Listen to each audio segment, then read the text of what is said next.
أود أن أعبر عن استيائي الشديد والغضب العارم الذي يكتنفني بسبب قرارات الحكم خلال المباراة التي جمعت منتخب البرتغال ومنتخب جورجيا. كانت المباراة مليئة بالإثارة والتحدي، لكن بعض القرارات التحكيمية لم تكن عادلة على الإطلاق. عندما سجل كفاراتسخيليا الهدف الأول لجورجيا بتمريرة جميلة، كان الجميع يتوقع مباراة نزيهة وقرارات تحكيمية عادلة، لكن الأمور لم تجر كما كنا نتمنى. تعرضت لخطأ واضح في المباراة، وعوضاً عن احتساب الخطأ لصالحنا، قام الحكم بمنحي بطاقة صفراء مدعياً أنني أتمثل وأكذب.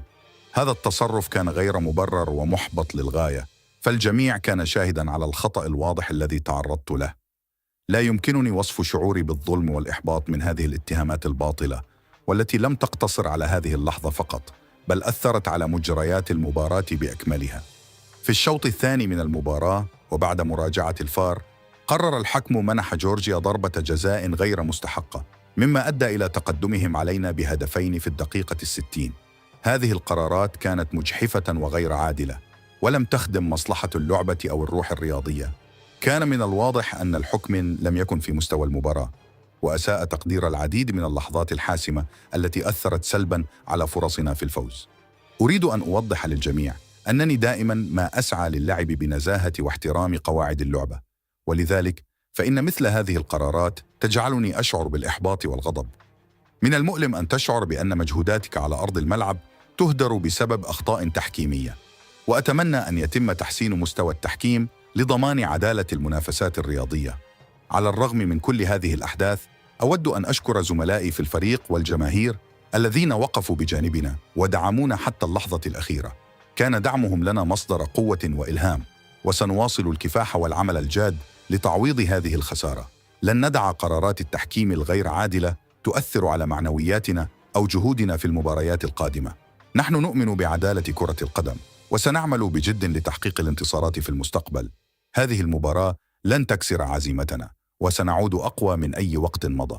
نحن ندرك أن الرياضة هي مساحة للمنافسة الشريفة والروح الرياضية، ونأمل أن تكون هذه التجربة درساً لنا جميعاً في السعي نحو تحسين العدالة والنزاهة في كافة المستويات. شكراً للجميع على دعمكم، وسنظل متحدين وملتزمين بتحقيق الأهداف التي نصبوا إليها. نعدكم بأننا لن نستسلم، وسنستمر في تقديم أفضل ما لدينا في كل مباراة. شكراً لكم. أود أن أبدأ بتحليل تصريح كريستيانو رونالدو عقب المباراة بين البرتغال وجورجيا، حيث عبر عن استيائه العارم من قرارات الحكم خلال المباراة. لنبدأ بالنقطة الأولى التي أشار إليها رونالدو، وهي الهدف الأول لجورجيا الذي سجله كفاراتسخيليا. هنا رونالدو يتحدث عن توقعه لمنافسة شريفة وحكما نزيها، ولكن ما حدث كان بعيدا عن ذلك حسب تعبيره. رونالدو تعرض لخطأ واضح، ومع ذلك منحه الحكم بطاقة صفراء بدلا من احتساب الخطأ لصالحه، مما جعله يشعر بالظلم والإحباط. هذا الشعور ليس غريبا على أي لاعب، خاصة عندما تكون القرارات التحكيمية مؤثرة على سير المباراة. الاتهام بالتمثيل والكذب يعد اتهاما خطيرا على لاعب بحجم رونالدو، ويعكس مدى إحباطه من القرار.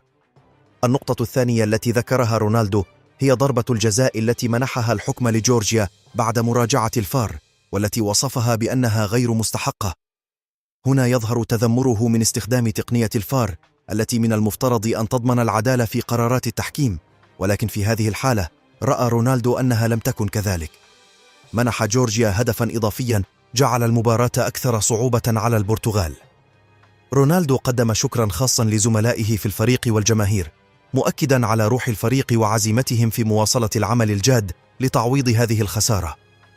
هذه النقطة تعكس روح القيادة لدى رونالدو، فهو ليس فقط ينتقد، بل يحاول رفع معنويات الفريق والتأكيد على أن العمل الجاد هو السبيل للنجاح في المباريات القادمة.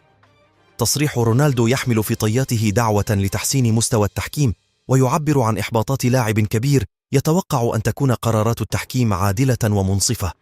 في نفس الوقت يعكس إيمانه بعدالة كرة القدم ورغبته في تحقيق الانتصارات من خلال اللعب النزيه.